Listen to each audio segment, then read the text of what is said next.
আমরা ভাববাদী মানুষ, আমরা মরমী মানুষ, আমরা আপন সত্তার দিকে তাকিয়ে থাকি, নিজের দিকে তাকিয়ে থাকি।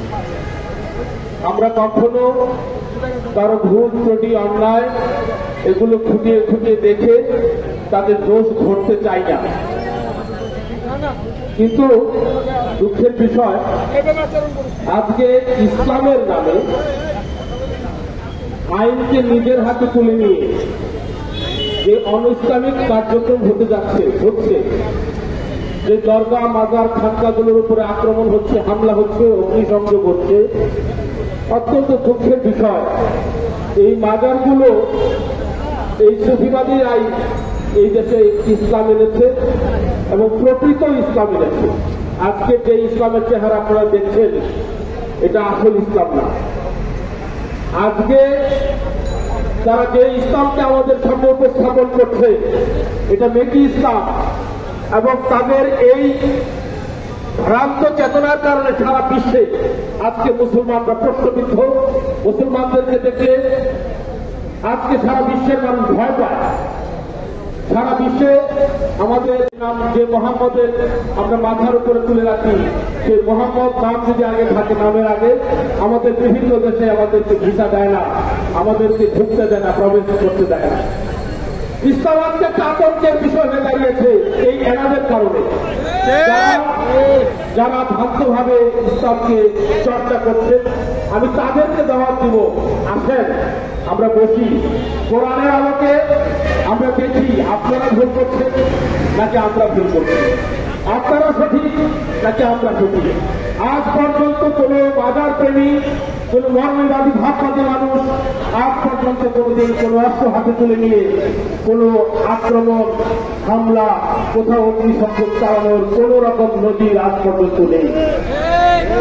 আজকে আমরা আমাদের হাতে আজকে রয়েছে একতারা, আজকে আমাদের হাতে রয়েছে আমাদের অন্তরে রয়েছে মুর্শিদের প্রেমীয় বাণী, আমাদের মুর্শিদের স্বরূপ সত্তাকে আমরা ধারণ করি।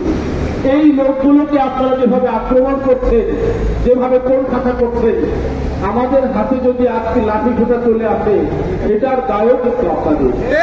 এবং আমরা এই অর্থে লাঠি হাতে তুলে নিব না যেন আমরা আপনাদের আক্রমণ করি, কখনো না।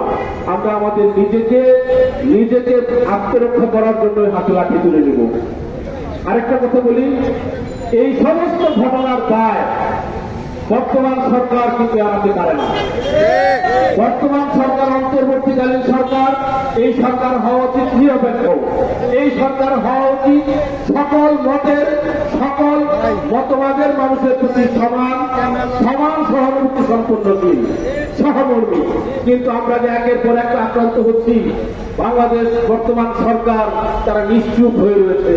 তারা কিছু দেখেন না, নাকি দেখেও দেখেন না।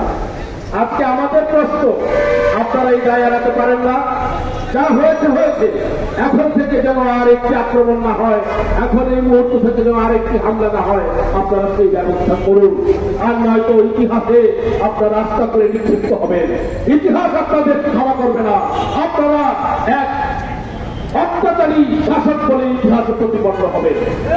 আপনাদের প্রতি আমাদের আস্থা, যত ইতিপূর্বে যত তত্ত্বাবধায়ক সরকার এসেছে, যত অন্তর্বর্তীকালীন যেই নামে আসুক, এই সরকারগুলোর প্রতি মানুষের আস্থা কিন্তু আরো বেশি।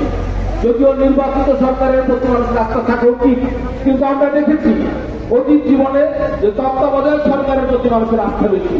আমাদের এই আস্থার জায়গাটুকু আপনারা নষ্ট করে দিবেন না। আর সকল সুফিবাদী, সকল মরমবাদী, বাজার প্রেমী, অলি প্রেমী, আসে ভক্ত প্রেমী, আহলে বায়াতের সকলকে আমি অনুরোধ করব, আপনারা শুধু আহলে বায়াত না, সকল বিবেক সম্পন্ন মানুষকে আমি অনুরোধ করব, আপনারা একত্রিত হোক, মানসিকভাবে একত্রিত হোক, সমর্থন যোগান, আপনারা একটা প্ল্যাটফর্মে আসুন। অন্যায় অত্যাচার যেখানেই হবে আমরা তা রুখে দিতে চাই। ধন্যবাদ সবাইকে, সবাইকে আবারও সালাম, আসসালামু আলাইকুম।